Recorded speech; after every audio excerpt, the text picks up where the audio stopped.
나는 진유리. 28살. 3년 전 강민우와 결혼하며 대기업 강가의 며느리가 됐다. 시아버지는 회사에서 세금 관련 검찰 수사를 받고 있었고, 시어머니 김순옥은 늘 나를 검은 손에서 나온 아이라 부르며 차별했다. 어머니는 나 18살 때 폐암으로 돌아가시고, 아버지는 나 어렸을 때 범죄 조직의 핵심 인물이었지만 결국 경찰과의 총격전에서 사망했다. 그가 남긴 유일한 유물은 목에 걸고 있는 비취 목걸이였다. 표면은 평범한 비취이지만 안쪽에 아버지의 핸드폰 번호가 새겨져 있어 20년째 나는 이 목걸이를 떼지 않았다. 강가는 겨울 동지에 큰 가족 만찬을 열었다. 식탁 위에는 떡국, 제육볶음, 김치찌개 등 음식들이 가득 차 있었지만 시어머니의 눈빛은 언제나 차갑다. 유리, 내 약 좀 가져와.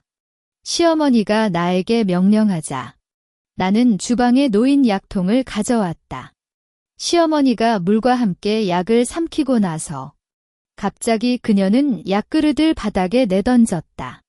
쾅 소리. 도자기 파편이 사방으로 튀었다. 시어머니는 바닥에 누워 몸을 꼬고 비명을 질렀다. 아이고, 죽을래. 이 녀석이 약에 독을 넣었다. 입가에서 붉은 피가 흘러나오는 모습은 정말 끔찍했다. 나는 깜짝 놀라 뒤로 물러났지만 강민우는 말도 안 듣고 나에게 달려왔다. 그의 손에는 식탁에 놓여있던 나무 의자가 들려 있었다. 너 이런 악녀. 그의 소리와 함께 의자가 나의 오른쪽 다리에 쾅 떨어졌다. 깨지는 소리가 귀를 찔렀다. 뜨거운 통증이 다리에서 퍼져나오고 나는 무릎 꿇고 쓰러졌다. 시어머니는 여전히 비명을 지르며 이 동료가 나를 죽이려고 해. 살아있는 게 싫다고 외치고 강민우는 나를 발로 차며 집에서 쫓아내야 해라고 외쳤다. 2명의 하인이 나를 각팔로 잡아들었다. 다리는 이미 제대로 움직이지 못했고 발밑에는 피와 진흙이 섞여 있었다. 비가 세차게 내리고 있었다. 하인들은 나를 강가 대문 앞 길가에 내던졌다. 나는 엎드린 자세로 비를 맞고 안쪽으로 들여다보니 강민우가 시어머니를 안아다니며 엄마, 괜찮아. 그 녀석을 영원히 안 보게 할게라고 속삭이는 모습이 보였다. 마지막 희망이 비와 함께 땅속으로 스며들었다. 나는 손으로 비취 목걸이를 쥐었다. 차갑고 매끈한 촉감이 통증을 잠시 잊게 만들었다. 이때 나는 웃었다. 가볍고 차가운 웃음이 입가에서 퍼져나왔다. 세상에 이런 속임수와 폭력이 가능하다는 걸 오늘 정말 잘 배웠다. 다리의 통증은 점점 심해졌지만 나는 움직이려고 노력했다. 비는 계속 내리고 길가의 가로등 불빛이 나의 그림자를 길게 드리웠다. 어딘가에서 구급차 소리가 들렸지만 강가에서는 아무도 나를 구해주려 하지 않았다. 나는 기어가며 인근의 빈 건물 현관으로 숨어들었다. 비취 목걸이를 다시 만지고 아버지가 남긴 번호를 떠올렸다. 20년간 묻어두었지만 이제는 그 번호가 나의 유일한 구원이 될 것이다. 통증이 머리를 뜨겁게 만들었지만 마음속에는 차갑고 단단한 결심이 자랐다. 김순옥, 강민우. 오늘 내가 겪은 모든 아픔과 모욕은 앞으로 너희가 배울 것이다. 빗줄기가 얼굴을 쏘아 올렸고 다리의 통증은 견딜 수 없을 정도로 심했다. 나는 비취 목걸이를 입안에 물고 팔을 사용해 조금씩 기어갔다. 길가에 공중전화 박스가 보이자 마지막 힘을 모아 기어 들어갔다. 손가락이 젖어서 버튼을 제대로 누르지 못했지만 아버지가 남긴 번호는 20년째 기억 속에 새겨져 있었다. 010XXXXXXX. 번호를 누르고 통화 버튼을 누른 순간 가슴이 두근거렸다. 여보세요? 낮고 깊은 남성의 목소리가 들렸다. 나는 입을 열었지만 통증과 감기로 인해 목소리가 잘 나오지 않았다. 아버지, 남겨준 사람인가요? 내 목소리는 떨렸다. 상대방은 잠시 침묵했다가 비취 목걸이를 가지고 있느냐? 라고 물었다. 나는 급히 내 안쪽에 번호가 새겨져 있어. 라고 외쳤다. 30분 뒤에 서울 서북구 빈 건물 앞에 와. 혼자 와. 상대방이 그렇게 말하고 통화를 끊었다. 나는 공중전화 박스 안에서 몸을 웅크렸다. 비는 여전히 세차게 내렸고 다리의 통증은 시간이 갈수록 심해졌다. 30분 뒤. 검은색 벤츠가 길가에 멈췄다. 운전석 문이 열리자 키 큰 남자가 내려왔다. 그는 검은색 정장을 입고 선글라스를 끼고 있었고 눈빛은 날카로웠다. 진유리. 남자가 나를 보며 묻자 나는 끄덕였다. 그는 나를 쉽게 들어 올렸다. 아파. 그의 목소리는 차갑지만 손길은 부드러웠다. 병원에 갈게. 그는 나를 차량 뒷좌석에 앉혔고 운전자는 즉시 차를 달렸다. 차 안에는 따뜻한 담요와 물병이 준비되어 있었다. 나는 진태호. 내 형이야. 남자가 선글라스를 벗으며 말했다. 그의 눈은 아버지와 정말 닮았다. 형. 내 목소리는 놀라움으로 떨렸다. 어머니는 아버지가 혼자였다고 말했는데 형이 있었다는 건 몰랐다. 아버지는 너를 보호하기 위해 너와 나를 분리시켰다. 나는 베트남에서 키워졌고 이제 동남아 상회 회장이 됐다. 진태호는 차분히 설명했다. 그의 말을 듣는 동안 나는 눈물이 흘렀다. 20년간 홀로 살았지만 이제 나에게 혈육이 있었다. 차는 서울 외곽의 빈민병원에 도착했다. 노령의사인 박 의사가 나의 다리를 검사했다. 그는 엑스레이 사진을 보며 고개를 저었다. 경골 분쇄 골절이야. 수술을 해도 완전히 회복하기는 어렵다. 평생 걸을 때 걸음걸이가 안 맞을 거다. 박 의사의 말은 마치 칼처럼 나의 마음을 찔렀다. 나는 거울을 보았다. 얼굴에는 진흙과 피가 묻어 있고 눈은 붉었다. 문당하지만 그 속에는 차가운 결심이 자랐다. 형, 도와줘. 나는 진태호에게 말했다. 강민우와 김순옥을 복수하려고 해? 진태호는 나를 보며 살짝 웃었다. 내가 찾아온 건 너를 구하기 위해서가 아니라 아버지의 원한을 갚기 위해서다. 김순옥은 20년 전 아버지의 죽음에 관여했다. 그의 눈빛이 차갑게 변했다. 그녀는 당시 아버지와 거래를 했지만 배신해서 경찰에게 정보를 넘겼다. 아버지는 그 때문에 죽었어. 나는 그 말을 듣고 충격받았다. 원래 이 모든 건 우연이 아니었다. 김순옥은 나를 미워하는 것이 아니라 아버지에 대한 증오를 나에게 퍼뜨린 것이었다. 3년. 너는 지금 당장 복수하지 마. 휠체어에 앉아도 돼. 김순옥과 강민우를 속이기 위해서. 진태호는 손가락으로 나의 비취 목걸이를 만지며 말했다. 이 목걸이는 GPS 기능도 있어. 너를 언제나 보호할 수 있다. 박 의사는 수술을 시작했다. 마취제가 효과를 발휘하며 나는 잠들기 전에 강민우와 김순옥의 얼굴을 떠올렸다. 그들의 웃음소리와 폭력적인 행동이 머릿속을 돌았다. 수술이 끝났을 때 해가 뜨고 있었다. 진태호는 나에게 강가에 연락이 왔어. 강민우가 너를 찾고 있다. 라고 말했다. 나는 웃었다. 차갑고 싸늘한 웃음이 입가에서 퍼져나왔다. 그럼 이제 쓴소리를 시작하자. 나는 휠체어에 앉아 첫 번째 복수 계획을 세웠다. 김순옥이 자주 가는 약국. 그곳에 감시 카메라가 있을 거다. 그녀가 항응고제를 샀다는 증거를 찾아야 했다. 병원에서 2주간 재활을 받았지만 다리는 여전히 움직이기 어려웠다. 진태호는 나를 병원에서 떼어내어 서울 한복판에 있는 비밀 아파트로 이사시켰다. 아파트는 30층 고층이고 안에는 전문 재활치료사와 보안요원이 상주했다. 김순옥이 자주 가는 약국은 강가 인근의 명성약국이야.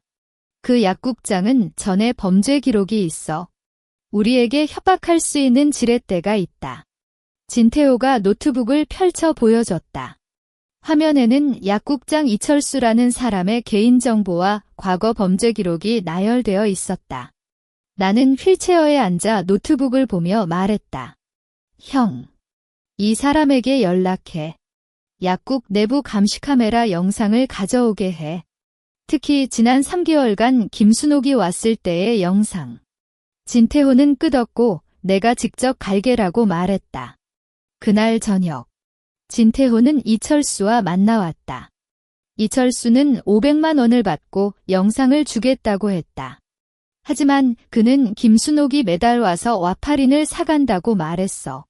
와파린은 강력한 항응고제로 과다 복용하면 출혈 사고를 일으킬 수 있다. 이튿날 아침, 이철수는 USB를 통해 3개월간의 감시 카메라 영상을 보내왔다. 나는 재활치료사의 도움을 받아 컴퓨터 앞에 앉아 영상을 봤다.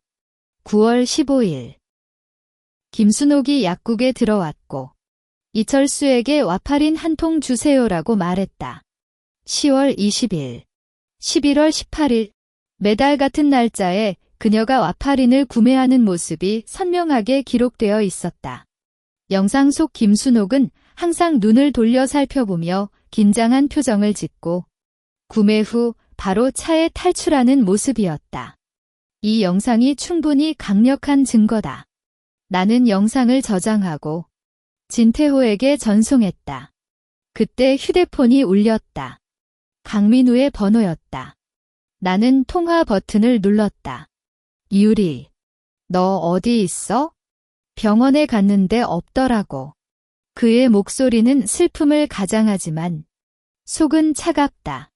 나 친척 집에 왔어. 다리가 아파서 조용히 쉬고 싶었다. 나는 목소리를 떨리게 만들며 말했다. 그럼 언제 돌아올 거야? 엄마가 너를 그리워해. 강민우가 말했다. 재활이 끝나면 갈게. 나는 그렇게 말하고 통화를 끊었다. 진태호는 강민우가 너를 찾는 건 너가 살아있는지 확인하려는 거다. 그래서 너는 계속 쓴소리를 해야 해. 라고 말했다. 나는 끄덕고 다음은 가정의사 이종현이야. 형, 이 사람을 찾아봐. 김순옥이 위장병 진단서를 받았을 거다. 이종현 의사는 강가 가족을 10년 이상 관리해온 의사로 김순옥이 그에게 돈을 주고 위장한 중독 증상을 진단받았다는 소문을 들었다. 진태호는 이종현 의사의 개인정보를 조사했다. 이종현은 부동산 투자로 빚을 졌어. 약 2억 원 정도야? 그의 말을 듣고 나는 웃었다. 2억 원을 주고 그는 우리 편이 될 거다. 나는 휠체어를 돌려 컴퓨터 앞에 다시 앉았다. 이종현 의사에게 연락할 메시지를 작성했다. 김순옥의 위장 진단서. 우리는 그 진실을 알고 있다. 2억 원과 빚 해결을 제안한다. 협력하지 않으면 너의 빚 문제와 부정진료 행위를 검찰에 알릴 것이다. 메시지를 보내고 나서 나는 비취 목걸이를 만지다. 차가운 촉감이 나의 결심을 단단하게 만들었다. 이철수로부터 얻은 영상. 이종현 의사를 매수하는 계획. 복수의 첫걸음이 성공적으로 내디뎠다. 하지만 이것은 시작일 뿐이다. 강민우와 김순옥이 숨기고 있는 비밀은 더 많을 것이다. 그때 문자가 왔다. 이종현 의사로부터 만나서 이야기하자라는 답변을 받았다. 문서 나는 진태호에게 만남 장소를 정해줘. 그리고 보안을 철저히 해. 이 사람이 김순옥의 스파이일 수도 있다. 라고 말했다. 복수의 다음 단계는 이종현 의사로부터 위장 진단서의 진실을 끌어내는 것이다.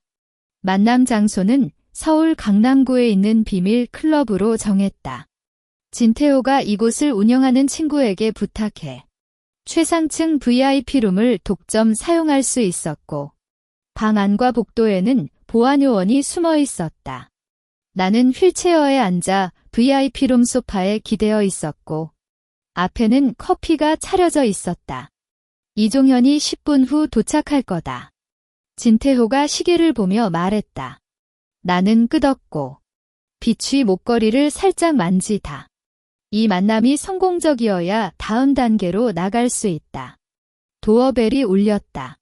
보안요원이 이종현을 안내해 들어왔다.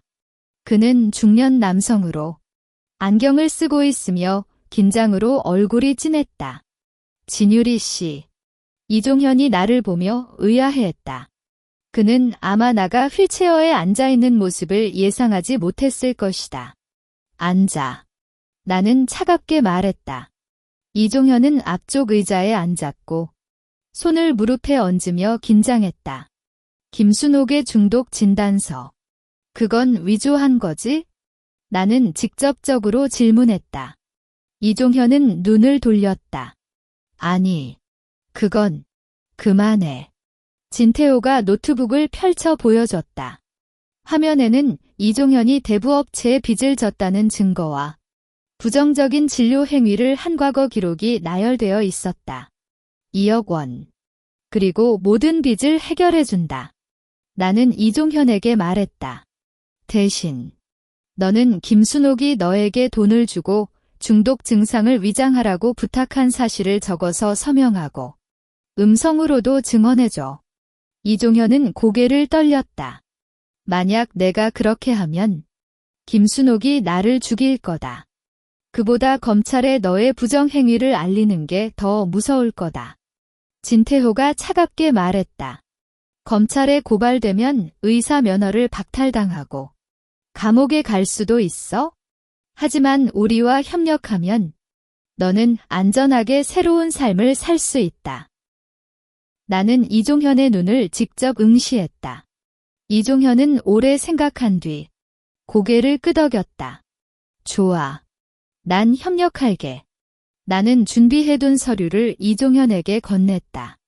서류에는 김순옥이 3개월 전부터 와파린을 복용하며 갑자기 독을 먹었다고 주장하며 위장 진단서를 요청한 내용이 적혀 있었다. 이종현은 펜을 들고 서명했고 나는 스마트폰으로 음성 증언을 녹음했다.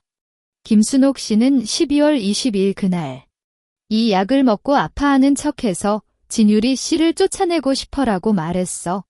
나는 500만 원을 받고 중독 증상을 진단한 거다. 증거를 확보한 뒤 진태호는 이종현에게 1억 원을 선불로 주고 나머지 금액은 빚 해결 후 지불하기로 약속했다. 이종현은 급히 방을 나갔다. 이제 김순옥의 위장 행위를 증명할 수 있는 핵심 증거가 확보됐다. 진태호가 말했다.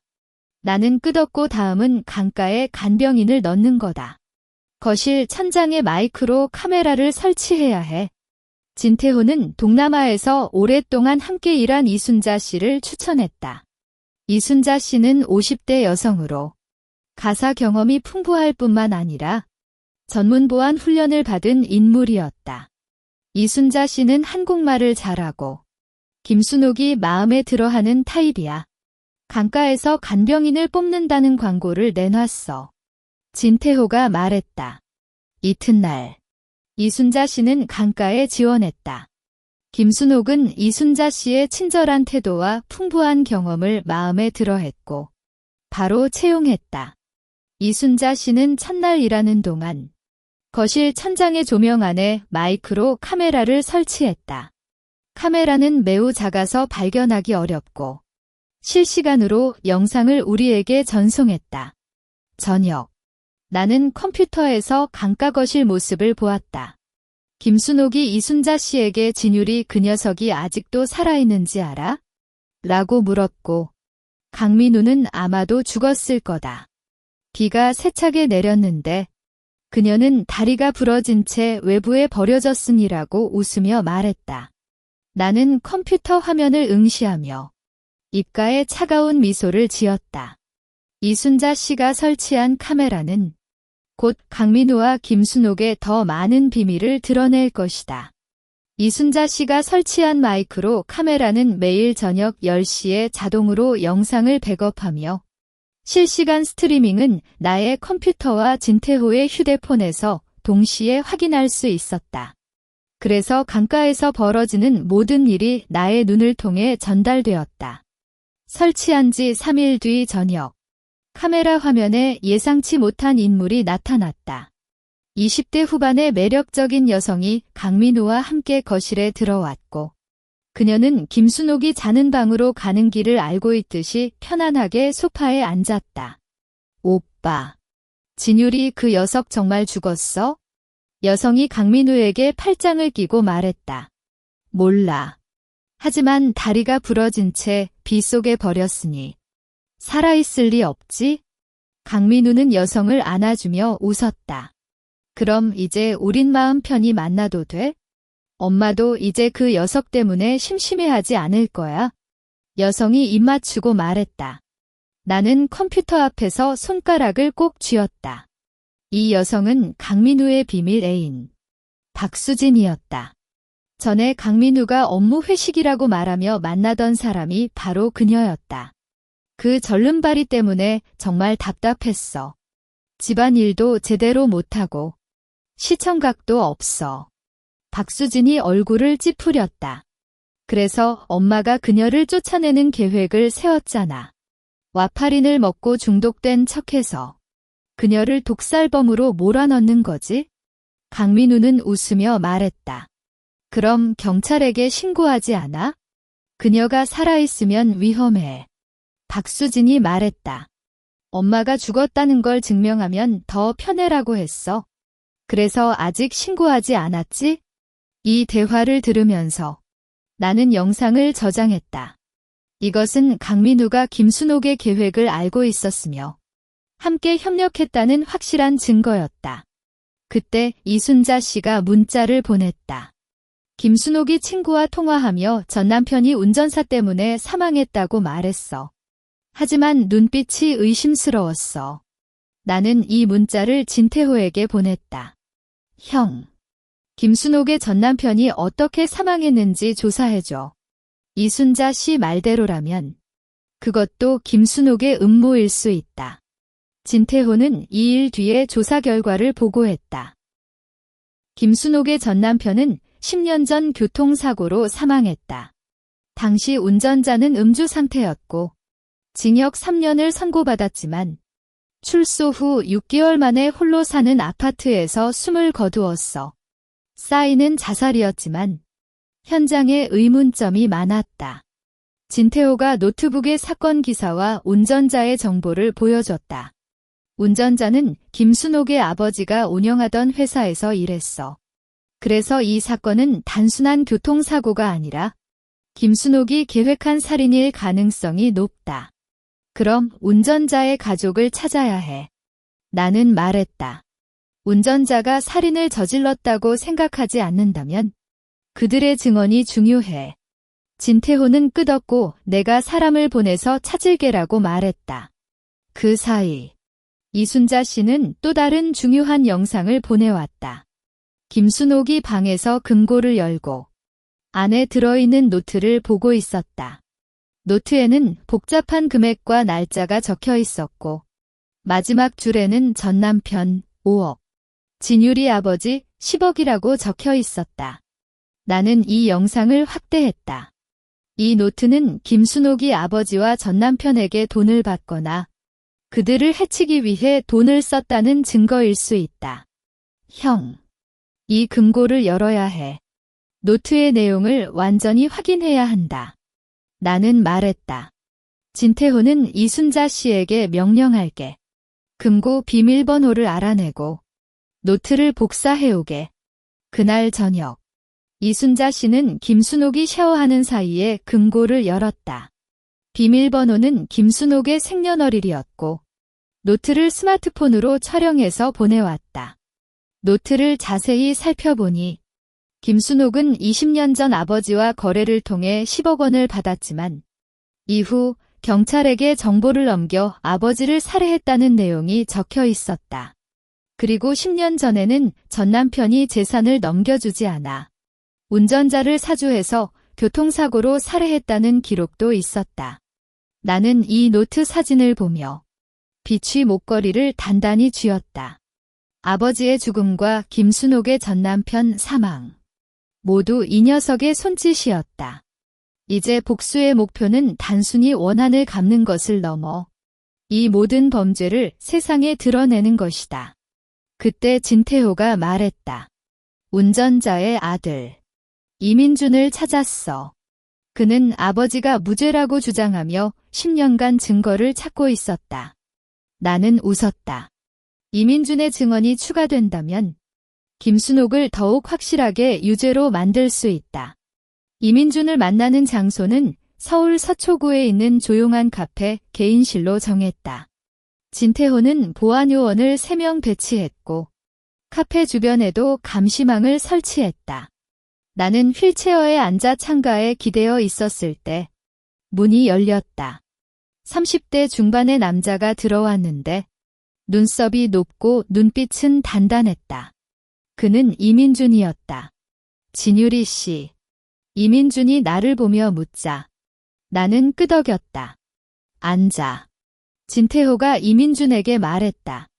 이민준은 앞 의자에 앉고 가방에서 노란색 커버의 일기를 꺼냈다. 이것은 아버지의 일기다. 10년 전 아버지가 교통사고를 낸 뒤 김순옥이 아버지를 협박했다는 내용이 적혀 있어 이민준은 일기를 나에게 건넸다. 일기를 펼쳐보니 아버지 이철호의 손글씨가 보였다. 9월 15일 김순옥이 왔다. 내 아들 대학 등록금이 필요하잖아. 내 말을 들어야만 해. 전 남편을 사고로 처리하면 500만 원을 줄게. 나는 거절했지만 아들 때문에 어쩔 수 없었다. 10월 3일 사고를 치렀다. 김순옥이 준 약을 먹고 운전했더니 의식이 흐릿해졌다. 전 남편의 차를 들이받았어. 김순옥은 이제 입을 닫아라고 말했다. 12월 10일 김순옥이 검찰이 조사를 시작했어. 내가 다 담당해야 해. 그렇지 않으면 내 아들에게 불이 붙을 거다. 나는 절망했다. 일기의 마지막 날짜는 이철호가 감옥에 들어간 뒤였다. 아버지는 감옥에서도 김순옥의 협박을 받았어. 출소 후 김순옥이 아파트에 찾아왔고 그 다음 날 아버지가 숨진 채 발견됐다. 이민준의 목소리가 떨렸다. 나는 10년간 이 사실을 증명하려고 노력했지만 김순옥이 너무 강력해서 아무것도 할 수 없었다. 지금 진유리 씨가 찾아줘서 이 일기는 매우 중요한 증거다. 나는 일기를 닫고 말했다. 우리와 함께 김순옥을 처벌하자. 내 아버지도, 나의 아버지도 이 녀석 때문에 죽었어. 이민준은 눈물을 닦고 좋아. 난 증인이 될게. 김순옥의 범죄를 세상에 알리겠다. 라고 말했다. 진태호는 이민준에게 안전을 보장해줄게. 필요한 건 뭐든지 말해. 라고 약속했다. 이날 저녁, 이순자 씨가 새로운 영상을 보내왔다. 강민우와 박수진이 거실에서 재산 문제를 이야기하고 있었다. 엄마가 부동산 세채와 주식을 내 이름으로 옮겨줄 거라고 했어. 강민우가 웃으며 말했다. 그럼 진유리가 없어지니까 모든 게 우리 거 되는 거지? 박수진이 물었다. 그럼. 그 절름발이는 아무것도 몰라. 심지어 아버지가 세금 문제로 갇힐지도 몰라. 그때 회사도 내가 차지할 수 있다. 영상 속 강민우는 자신감 넘치는 표정을 짓고 있었다. 나는 이 영상을 저장하고 진태호에게 강민우의 부정행위도 함께 증거로 만들어야 해. 세금 탈루, 재산 편취약, 이 모든 걸 모아서 검찰에 제출하자. 라고 말했다. 진태호는 법률팀을 구성했어. 5명의 최고 변호사가 준비되어 있고 모든 증거를 법적 기준에 맞춰 정리하고 있다. 라고 보고했다. 그 사이 김순옥의 칠순 생일 날짜가 점점 가까워졌다. 강가는 서울 최고급 호텔에서 대규모 잔치를 올릴 계획이라고 이순자 씨가 전했다.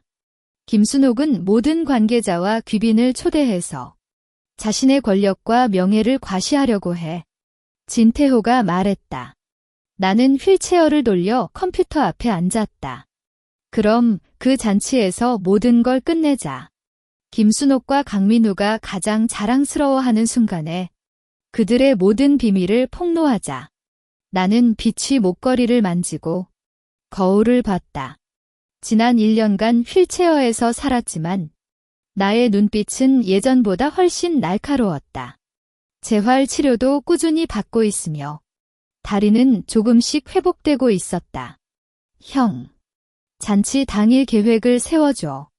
12대 검은색 벤츠로 호텔을 둘러싸고 법률팀과 보안요원을 최대한 투입해.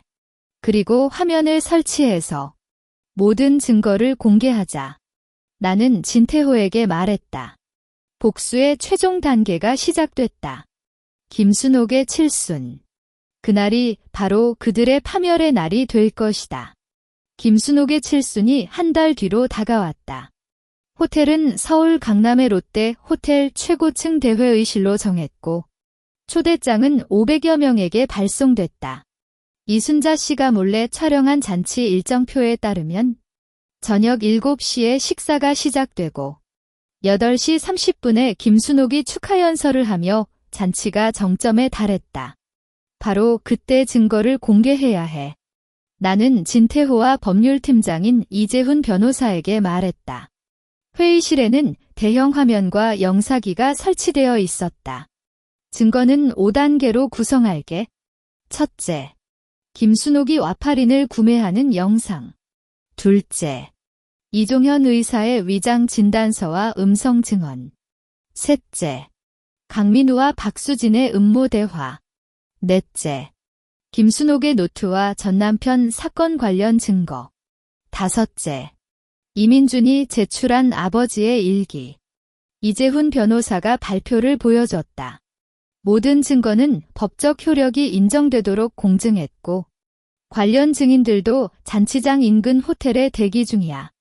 진태호는 12대 검은색 벤츠는 호텔 정문과 주차장을 완전히 둘러싸도록 할게. 보안요원 30명을 투입해서 강가가 폭발적으로 대응하거나 증인을 위협하지 못하도록 막을 거다. 라고 말했다. 그리고 호텔 관계자에게도 협조를 요청했어. 전력 차단 장치를 설치해서 김순옥이 연설을 시작할 때 화면이 자동으로 켜지도록 설정했다. 나는 매일 3시간씩 재활 치료를 받았다. 물리치료사는 다리가 상당히 회복됐어. 잔치 당일은 짧은 거리를 걸을 수 있을 거다. 라고 말했다. 나는 미러 앞에서 검은색 스커트 수트를 입어봤다. 휠체어에서 일어나 걸을 수 있다는 사실은 강민우와 김순옥에게 가장 큰 충격이 될 것이다. 그때는 휠체어를 버리고 직접 걸어가야 해. 나는 속으로 다짐했다. 그날 저녁, 강민우가 다시 전화를 걸었다. 유리, 너 진짜 살아있어? 어디 있어? 엄마 생일 잔치에 와줘. 그의 목소리는 의아로움을 감추지 못했다. 나는 지금 해외에 있어? 재활을 받고 있어? 나는 차갑게 말했다. 해외. 문서 어디에? 언제 돌아올 거야? 강민우가 따졌다. 잘 모르겠어? 재활이 끝나면 연락할게. 나는 그렇게 말하고 통화를 끊었다. 진태호는 강민우가 너를 의심하고 있어. 하지만 잔치 당일까지는 알아차리지 못할 거다. 라고 말했다. 이순자 씨는 또 다른 중요한 정보를 보냈다. 김순옥이 시아버지 강철호의 세금 탈루 증거를 숨기고 있다. 금고 안에 계좌장부와 부정거래 기록이 들어있어. 나는 이 정보를 이재훈 변호사에게 전달했다.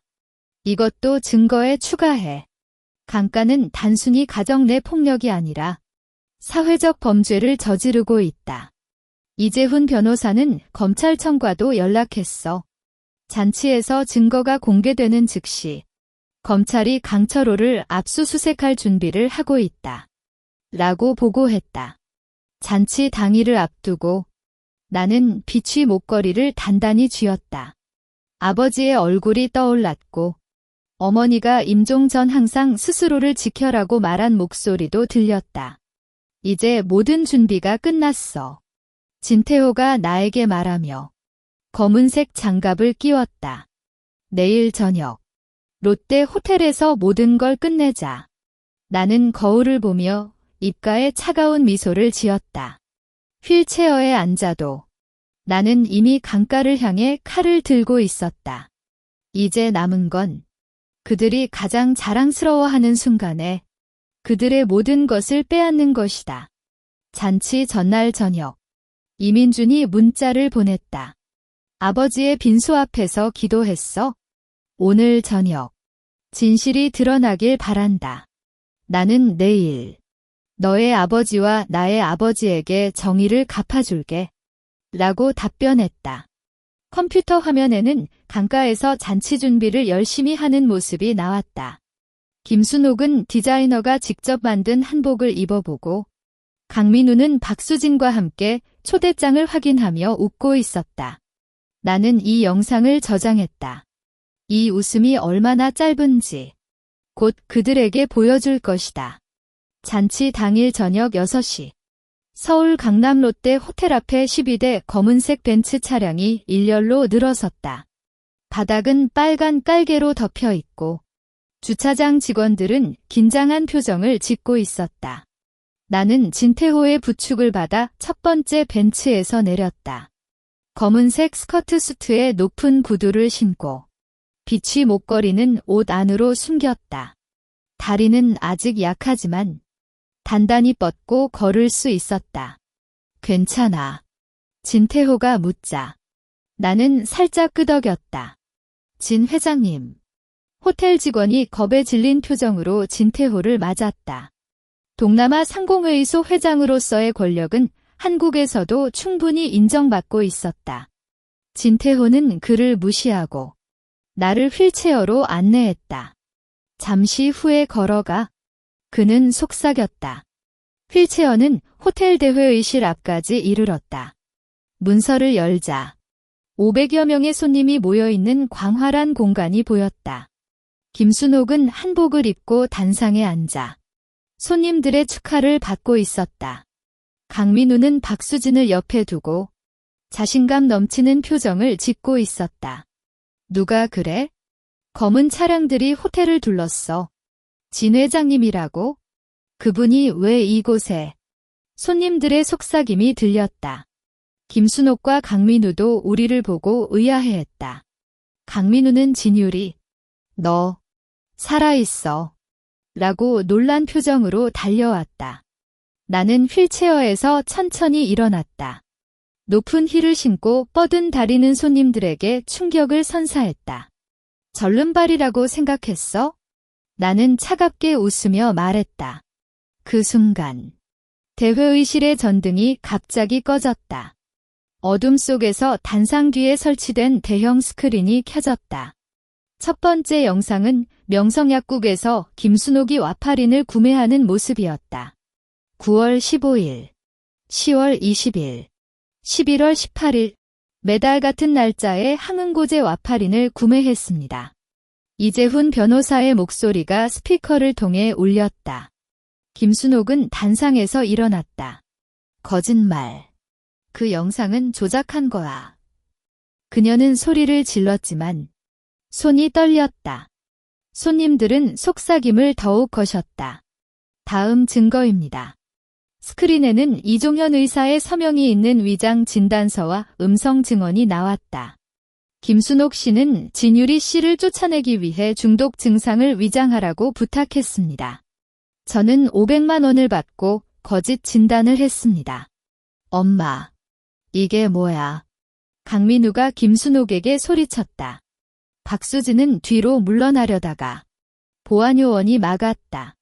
스크린은 다음 영상으로 넘어갔다. 강민우의 집거실에서 강민우와 박수진이 이야기하는 모습이었다. 그 절름발이 때문에 답답했어. 엄마가 와파린을 먹고 중독된 척해서 독살범으로 몰아넣는 거지? 강민우의 웃음소리가 그대로 퍼졌다. 강민우 씨, 이 대화는 사실입니까? 이재훈 변호사가 강민우에게 물었다. 강민우는 얼굴이 창백해졌다. 아니, 그건 다음 증거입니다. 스크린에는 김순옥의 노트 사진과 이민준이 제출한 일기가 나왔다. 20년 전 진유리 씨의 아버지를 살해하기 위해 경찰에게 정보를 넘겼고 10년 전에는 전 남편을 교통사고로 살해했습니다. 이민준 씨의 아버지는 그녀의 협박으로 죽음을 맞았습니다. 이민준 이손님들 사이에서 걸어 나왔다. 제 아버지의 일기는 모두 사실입니다.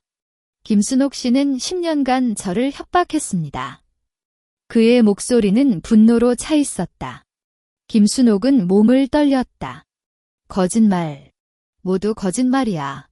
그녀는 소리를 질렀지만 입가에서 흰 거품이 솟아났다. 이순자 씨가 옆에서 말했다. 김순옥 씨는 평소에도 간질 증상이 있어. 항상 약을 복용했어요. 지금은 스트레스로 발작한 거예요. 손님들은 패닉에 빠졌다. 그런 사람이 강가는 이런 사람들로 이루어진 거야? 검찰을 불러야 해. 소리들이 뒤섞였다. 강철호 시아버지는 단상에서 일어나려다가 검찰관들이 접근했다. 강철호 씨, 세금 탈루 및 부정거래 혐의로 압수수색을 진행하겠습니다. 검찰관의 목소리가 명확했다.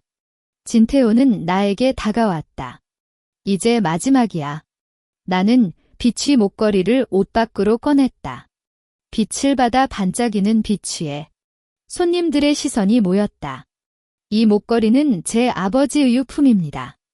안에는 김순옥이 아버지를 배신했다는 증거도 담겨 있어요.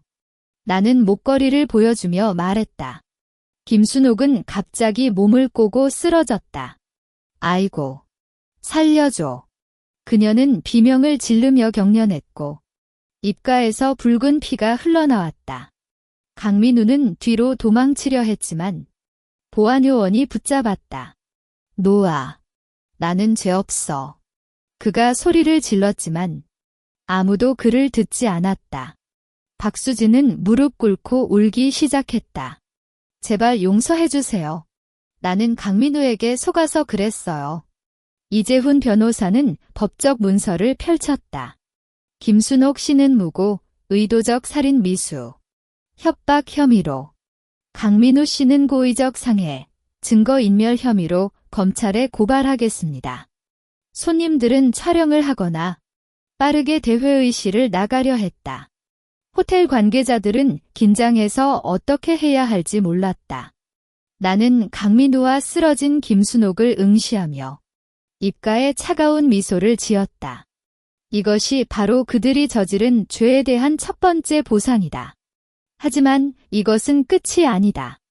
그들의 모든 것을 박탈하는 최종 단계가 남아 있었다. 검찰관들이 김순옥과 강민우를 인계받아 호텔을 나갔다.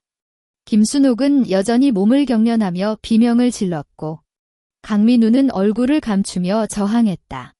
박수진은 즉시 자백을 시작했지만 이재훈 변호사는 당신의 증언은 추후 검찰에서 확인하겠습니다라고 차갑게 대응했다. 손님들은 혼란스러운 표정을 짓고 대회의실을 빠져나갔고 호텔 관계자들은 긴장해서 현장을 정리하려 애썼다. 나는 진태호의 부축을 받아 휠체어에 아탔다. 다리가 약해졌지만 마음은 평온했다. 모든 증거가 검찰에 제출됐어. 법정에서 승리할 확률은 99%야. 이재훈 변호사가 다가와 말했다. 이민준 씨와 이종현 의사, 이순자 씨가 증인으로 출석할 준비를 하고 있어. 나는 끝없고 강철호 시아버지는 어떻게 됐어? 라고 물었다. 검찰이 세금 탈루와 부정거래 관련 증거를 압수했어. 그는 곧 구속될 거다. 이재훈 변호사의 답변에 나는 입가에 미소를 지었다. 이후 한 달간 법정에서는 김순옥과 강민우의 재판이 진행됐다. 첫 재판 날. 나는 검은색 정장을 입고 증인석에 앉았다. 법관은 진유리 씨. 당시 겨울동지 가족 만찬에서 발생한 일을 설명해 주세요라고 말했다.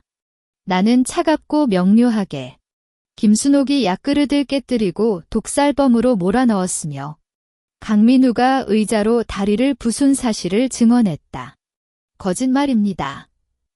이 녀석이 날 피해망상으로 괴롭혔어요. 김순옥이 법정에서 소리를 질렀지만 법관은 그녀를 제지했다. 다음으로 이종현 의사가 출석해 위장 진단서를 인정했고 이민주는 아버지의 일기를 제출하며 김순옥의 협박과 살인 계획을 증언했다. 이순자 씨가 설치한 마이크로 카메라 영상과 노트 사진은 법정에서 결정적 증거로 작용했고 강민우와 박수진의 음모 대화 녹음도 그들의 죄를 확증했다. 강민우는 나는 엄마의 계획을 몰랐어. 진유리가 날 속였어. 라고 변명했지만 영상 속 자신의 모습과 모순되었다. 법관은 피고인 김순옥은 무함, 의도적 살인 미수, 협박, 강민우는 고의적 상해, 증거인멸, 공모 혐의가 입증됐습니다라고 선언했다. 최종 판결은 김순옥에게 징역 15년, 강민우에게 징역 7년, 박수진에게 징역 2년, 집행유예 3년이 선고됐다. 강철호는 세금 탈루와 부정거래 혐의로 징역 3년을 선고받았다. 재판이 끝난 뒤 나는 진태호와 함께 동남아 상회 한국 지사에 갔다. 이제 이 물류회사를 너에게 맡겨줄게. 진태호가 서류를 나에게 건넸다. 아버지의 뜻이기도 하고 너가 이 회사를 잘 운영할 거라고 믿어. 나는 서류를 보며 비취 목걸이를 만지다. 아버지의 손글씨가 새겨진 목걸이는 이제 나의 힘의 원천이었다. 형, 고마워. 내 목소리는 가벼웠다. 물류회사는 한국과 동남아를 잇는 중요한 노선을 운영했고 직원들은 200명이 넘었다. 나는 매일 회사에 출근하며 업무를 익혔고 진태호는 동남아에서 원격으로 지원해줬다. 재활 치료도 꾸준히 받았고 6개월 뒤에는 높은 힐을 신고 자유롭게 걷을 수 있게 됐다. 다리에는 흔적이 남아있지만 그것은 나의 복수를 증명하는 상징이었다. 한날 오후 회사에서 퇴근한 뒤 나는 감옥 방문을 갔다. 강민우를 만나기로 약속했다. 방문실에 강민우가 모습을 드리웠을 때 그는 예전의 자신감이 사라지고 헝클어진 머리와 수염을 하고 있었다. 진유리, 너 왜 왔어? 그의 목소리는 낮고 허약했다. 나는 의자에 앉고 비취 목걸이를 옷 밖으로 꺼냈다. 이거 기억해? 아버지의 유품이야. 강민우는 목걸이를 보며 눈을 돌렸다. 그 절름발이 어떻게 이렇게 잘 살아? 절름발이라고 생각했던 너는 감옥에 있고 나는 물류단지를 소유하고 있어? 나는 차갑게 웃으며 말했다. 너가 나를 비웃었던 모든 것. 이제 내가 너에게 보여주는 거다. 강민우는 눈물을 흘렸다. 제발 용서해줘. 나는 잘못했어. 용서. 너가 나의 다리를 부쉈을 때 용서를 생각해줬어? 나는 일어났다. 방문을 끝내고 교도소를 나갔을 때 해가 저녁 노을을 물렸다. 나는 차에 앉아 창밖을 보았다. 지난 3년간의 복수는 이제 끝났지만 새로운 삶이 시작됐다. 진태호가 문자를 보냈다. 이순자 씨가 강가에 남은 재산을 정리해서 기부했다고 말했어. 어려운 여성들을 돕는 단체에 기부한 거야? 나는 이 문자를 보며 웃었다. 이것이 아마도 아버지와 어머니가 원했던 것일 것이다. 차는 물류단지로 향했다. 밤하늘 아래 수백 대의 트럭이 단지에 주차되어 있고 직원들은 열심히 일하고 있었다. 나는 차에서 내렸고 높은 힐을 신고 단지를 걸어 다녔다. 바람이 나의 머리카락을 불렀고 비취 목걸이는 가슴에 단단히 붙어 있었다. 이 단지는 이제 나의 영역이었고 나는 더 이상 과거의 상처에 얽매이지 않을 것이다. 하지만 이것이 끝이 아니라 새로운 책임의 시작이었다. 물류단지의 불빛이 밤하늘을 비추고 있었다. 나는 직원들과 함께 트럭 적재 현장을 돌아보았다. 진 사장님, 오늘 동남아로 보내는 화물 모두 검수 완료했어요. 현장 관리자가 나에게 보고했다. 나는 끝없고 안전을 최우선으로 해. 운전사들에게 과로를 금지시켜줘. 라고 말했다. 이 회사는 이제 단순히 물류를 운영하는 곳이 아니라 나의 소신을 담은 공간이 되었다. 사무실로 돌아가서 책상 서랍 안에 비취 목걸이가 놓여 있었다. 나는 그것을 꺼내어 만지작거렸다. 안쪽에 새겨진 아버지의 전화번호는 이미 세월에 닳아 희미해졌지만 그것이 가져다준 힘은 결코 약해지지 않았다. 이 3년 동안 그것은 나의 수모, 깨달음과 반격을 목격했고 이제는 새로운 길로 나아가는 나를 함께할 것이다. 아버지, 어머니, 이제 제가 다른 사람을 지켜낼 수 있게 됐어요. 나는 조용히 말하며 목걸이를 다시 목에 걸었다. 일주일 후, 나는 비취 기금을 설립했다. 기금의 취지는 가정폭력, 직장 내 차별 또는 불법 침해를 당한 여성들을 돕고 법률 상담, 임시 피난처 및 직업훈련을 제공하는 것이다. 첫 자금은 강가에서 몰래 차지한 부동산과 주식을 매각하여 얻었으며 총액은 3억 원에 달했다. 이순자 씨를 기금 관리자로 임명했고 이재훈 변호사의 법률팀은 무료로 법적 지원을 제공하기로 했다. 기금 설립 후 첫 번째 도움을 청한 사람은 20대 여성 이수진이었다. 그녀는 남편의 가정폭력을 견디지 못하고 가정에서 도망쳐 나왔으며 돈 한 푼 없고 갈 곳도 없었다. 진 사장님, 제가 이제 어떻게 해야 해요? 그 사람이 계속 찾아온다고 해. 이수진이 눈물을 흘리며 말했다. 나는 그녀에게 따뜻한 차와 안심약을 건네주며 걱정 마. 기금이 임시주택을 마련해 줄게. 그리고 법적으로 이혼과 보호 조치를 신청할 거야. 너는 앞으로 혼자도 살 수 있도록 직업훈련도 받을 수 있어.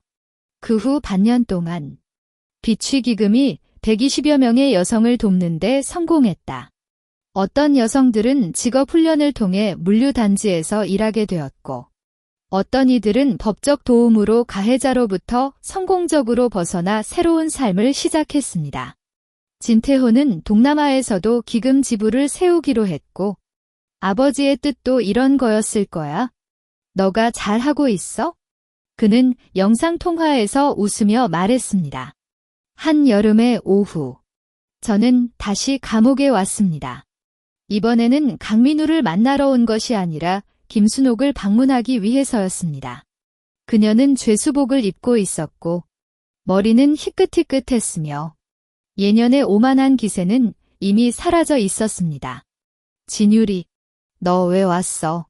그녀의 목소리는 쉰 듯했고 눈빛은 텅 비어 있었습니다. 그냥 보고 싶었어. 너가 지금 겪는 건 다 너가 스스로 선택한 거야? 저는 차분하게 말했습니다. 만약 당신이 나를 차별하지 않았고 그 음모를 꾸미지 않았다면 지금은 가족과 함께 즐거운 시간을 보내고 있을 거야. 김순옥은 눈물을 흘리며 고개를 끄덕였다. 나 잘못했어. 너의 아버지, 내 전남편, 이민준의 아버지, 모두 미안해. 이것이 그녀가 처음으로 잘못을 인정한 것이지만 모든 것은 이미 돌이킬 수 없었습니다. 감옥을 떠날 때 햇빛이 눈부셨지만 저는 매우 가벼운 기분이 들었습니다. 과거의 증오는 이미 정의가 실현되면서 사라졌고 지금 마음속에는 미래에 대한 기대만이 남아 있습니다. 물류단지로 돌아왔을 때 노을이 하늘을 금빛 붉은색으로 물들였습니다.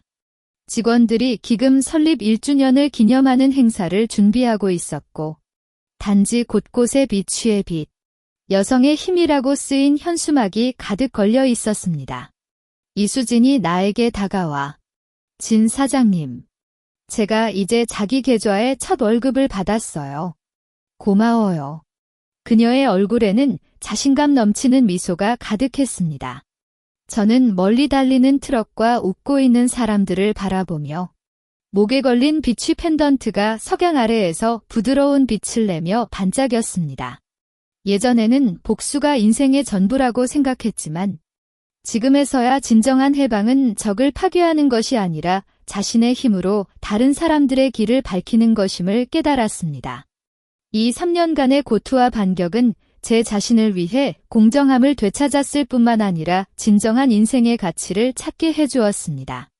사무실 창문이 활짝 열려 있었고 바람이 들어와 멀리서 풀네음을 가져왔습니다. 저는 펜을 들어 기금 연차 보고서에 제 이름 진율이를 서명했습니다.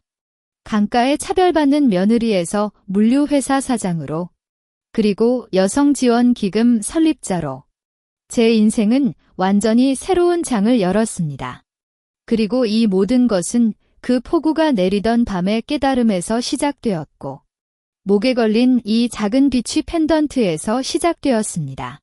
미래의 길은 아직 길지만 저는 제가 다시는 혼자가 아니라는 것을 압니다. 왜냐하면 도움을 필요로 하는 수많은 사람들이 주변에 있고 비취의 빛이 방향을 안내하고 있기 때문입니다. 이야기 끝.